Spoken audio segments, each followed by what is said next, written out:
चलिए खबरों में आगे बढ़ेंगे। मध्य प्रदेश में भीषण गर्मी का 3rd डिग्री टॉर्चर लगातार जारी है। बढ़ते तापमान से आम जनता काफी परेशान है।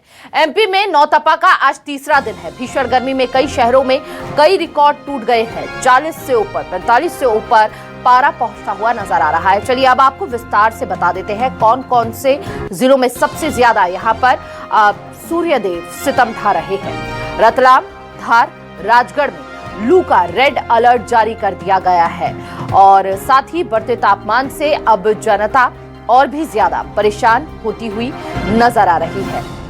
ज्यादा जानकारी के साथ संवाददाता शब्बीर लगातार हमारे साथ बने हुए हैं।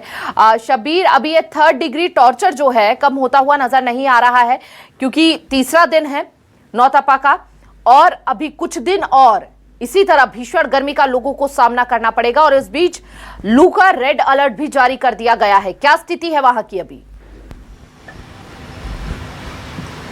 देखिए हिमानी, एक दिन में 2.5 डिग्री तापमान बढ़ेगा तो ये कह सकते हैं कि आम जनता के लिए बिल्कुल ये 3rd डिग्री है, क्योंकि राजधानी भोपाल की बात की जाए तो कल जो सुबह आंकड़े मौसम विभाग की तरफ से जारी किए गए थे वो 43 डिग्री के आसपास जारी किए गए थे, 42.9 डिग्री। लेकिन शाम तक के जब आंकड़े नए जारी किए गए तो उसमें बताया गया कि 45.4 डिग्री यानी करीब 2.5 डिग्री तापमान राजधानी भोपाल का कल बढ़ा और ये पिछले कई सालों का बताया जा रहा है कि 10 सालों का रिकॉर्ड भोपाल में टूटा। और ऐसा सिर्फ भोपाल ही नहीं, जो आंकड़े निकलकर सामने आए उससे पता चलता है कि रेड अलर्ट, येलो अलर्ट मौसम विभाग की तरफ से जो जारी किया गया था उसका असर भी देखने को मिल रहा है। भोपाल की बात की जाए तो भोपाल में 45 डिग्री के पार तापमान था। गुना की बात की जाए तो गुना में 46 डिग्री के पार तापमान था।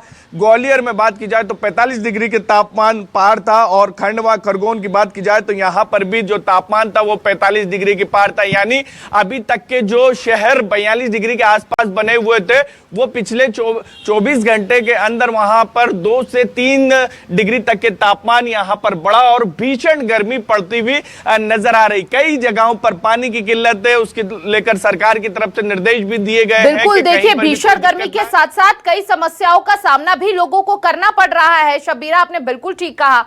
बहुत बहुत शुक्रिया आपका तमाम जानकारी साझा करने के लिए।